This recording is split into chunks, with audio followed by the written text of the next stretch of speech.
Hi மக்களே, welcome to smiley கண்மணி. அனைவருக்கும் அன்னையர் தின நல்வாழ்த்துக்கள். Happy women's day to all. இன்றைக்கி நம்ம பார்க்க போகிறது again bachelor friendly easy recipe aloo poha. Aloo போஹானா அவலில் செய்கிற ஒரு நார்த் இண்டியன் டிஷ். இன்க்ரீடியன்ட்ஸ் இது தான். வாங்க டக்குன்னு எப்படி பண்ணிடலான்னு பார்ப்போம். அவளை எடுத்து நல்லா அலசி எடுத்து வச்சுருக்கிறேன். உருளைக்கிழங்கு தோல் எடுத்துகிட்டு கட் பண்ணியிருக்கிறேன். பச்சை மிளகாய் கட் பண்ணி வச்சுருக்கிறேன். வெங்காயம் பெருசுனா 1, சின்னதுன்னா 2, கொஞ்சம் வேர்க்கடலை. என்கிட்ட வேர்க்கடலை பச்சை வேர்க்கடலையாக இருக்குது. ஸோ அதனால் என்ன பண்ணிட்டேன், ஃபஸ்ட்டு நான் வேர்க்கடலையை கொஞ்சம் வறுத்து எடுத்துக்கலான்ட்டு எண்ணெய் ஊற்றிருக்கேன். உங்களுக்கு வறுத்த வேர்க்கடலை இருக்குன்னா நீங்கள் டைரெக்டாக சேர்த்துக்கலாம். நான் பச்சை வேர்க்கடலையாக இருக்குங்கிறதுனால கொஞ்சம் வறுத்துக்கிறேன். இதுவுமே டக்குன்னு செய்யக்கூடிய ஒரு டிஷ் தான். ஆக்சுவலாக வீடியோ எடுக்கணும்னு ஒரு ஐடியாவே இல்லை. சடனாக சரி எடுப்போம், ரொம்ப நாள் ஆச்சு, கேப் விழுது ஓயாமல் அப்படின்னு சொல்லிட்டு தான் இதை எடுத்தேன். இந்த மாதிரி பீனட்ஸ் வறுத்து எடுத்ததுக்கப்புறம் உருளைக்கிழங்கை நீங்கள் ஓரளவுக்கு வதக்கி எடுத்துக்கோங்க. ஏன்னா அவள் டக்குன்னு வெந்துடும். ஸோ அந்த டைமில் நம்ம எல்லாத்தையும் போட்டு வதக்கணும் அப்படின்னா அவள் ஒரு மாதிரி ட்ரை ஆக ஆரம்பிச்சிரும். அது சாப்பிடும்போது ஒரு மாதிரி இருக்கும். அதனால தான் ஃபஸ்ட்டே உருளைக்கிழங்கையும் பீனட்ஸையும் நான் வறுத்து எடுத்துக்கிறேன். உருளைக்கிழங்கு நான் கொஞ்சம் ஓரளவுக்கு வறுத்துக்கிட்டேன்.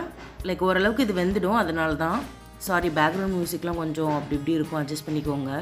நான் டே டைமில் வாய்ஸ் கொடுக்குறேன். இப்போ பீனட்ஸ் உங்களுக்கு வறுத்த பீனட்ஸே இருக்குன்னா நீங்கள் வெறும் உருளைக்கிழங்கு மட்டும் வறுத்து எடுத்துக்கோங்க. இப்போ நான் தாளிக்கிற அளவுக்கு கொஞ்சமாக கடுகு போட்டுக்கிறேன். கடுகு, உளுத்தம்பருப்பு, சீரகம். இதுக்கு மெயினே ஜீரகமும் பெருங்காயமும் தான் இந்த டிஷ்ஷுக்கு. அந்த ஃப்ளேவர் கொடுக்குறதே அதுதான். நம்ம ஊரில் எப்படி இட்லி தோசை டெய்லி காலைல பிரேக்ஃபாஸ்ட்டோ அந்த மாதிரி நார்த் இந்தியன் சைடில் இந்த மாதிரி போஹா அவங்க சாப்பிட்றாங்க. அதை அவங்க பிரேக்ஃபாஸ்ட்டாக எடுத்துக்கிறாங்க. இது எப்படிடா நல்லாவாக இருக்கும்னு நான் நினச்சேன். பட் ரியலி நல்லா இருந்தது. என் ஹஸ்பண்ட் கிட்டேருந்து க்ரெடிட் வாங்குறதெல்லாம் சாதாரண விஷயம் இல்லை. அவரே சாப்பிட்டு நல்லாயிருக்கு அப்படின்னு சொன்னார். ஸோ இப்போ வதக்கிறதுக்கு ஆஸ் யூஷுவல் நீங்கள் உப்புமாக்கு என்னெல்லாம் பண்ணுவீங்களோ அதே மாதிரி தான். என்ன ஜீரகம் சேர்க்க மாட்டோம் சவுத் இந்தியன் சைடில். இங்கே ஜீரகம் சேர்த்துக்கிறாங்க. அண்ட் கொஞ்சமாக பெருங்காயம் யூஸ் பண்ணியிருக்கேன். பெருங்காயத்தூள் நான் யூஸ் பண்ணியிருக்கேன் இந்த வதக்கும் போதே. அண்ட் இங்கே ரவா உப்புமாவில் கூட வேர்க்கடலை சேர்க்குறாங்க. அது ஏன்னு எனக்கு தெரியல. பட் நல்லாயிருக்கு. இப்போ நம்ம வறுத்த எல்லாத்தையும் இதில் சேர்த்துக்கிறோம். நீங்கள் ஆல்ரெடி உங்ககிட்ட வறுத்த வேர்க்கடலை இருந்துச்சு அப்படின்னா நீங்கள் அப்படியே சும்மாவே ஜென்ரலாகவே இந்த டைமில் ஆட் பண்ணிக்கலாம். இப்போ இந்த டிஷ்ஷுக்கு தேவையான உப்பு, அதோட கொஞ்சம் மஞ்சத்தூளும் சேர்க்கணும். ஏன் மஞ்சத்தூள்னால் ஒரு மாதிரி லெமன் எல்லோ கலர் கொடுக்குது இது இந்த டிஷ்ஷு, அதுக்காக தான். இப்போ போஹாவை அவள் நம்ம சும்மா அலசி தான் எடுத்து வச்சுருக்கேன். ஊரெல்லாம் கூட வைக்கல. ஒரு 2 தடவை அலசி அதை எடுத்து வச்சுருந்தேன். அதை கட்டி இல்லாமல் நல்லா உதிரி உதிரியாக எடுத்து விட்டு கொஞ்சம் கொஞ்சமாக கிளறிக்கிறேன்.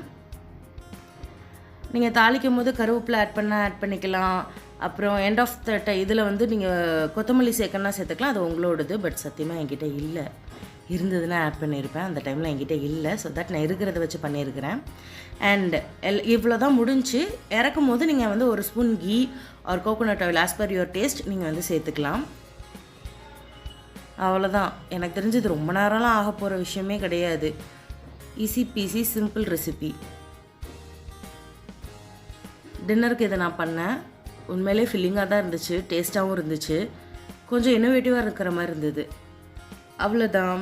ஆலு போஹா ரெடி. கண்டிப்பாக இதை நீங்கள் ட்ரை பண்ணி பார்த்துட்டு எனக்கு கமெண்டில் மென்ஷன் பண்ணுங்கள். லைக் பண்ணி ஷேர் பண்ணி சேனலுக்கு சப்போர்ட் பண்ணுங்கள். முக்கியமாக சப்ஸ்கிரைப் பண்ணுங்கள். தேங்க்யூ.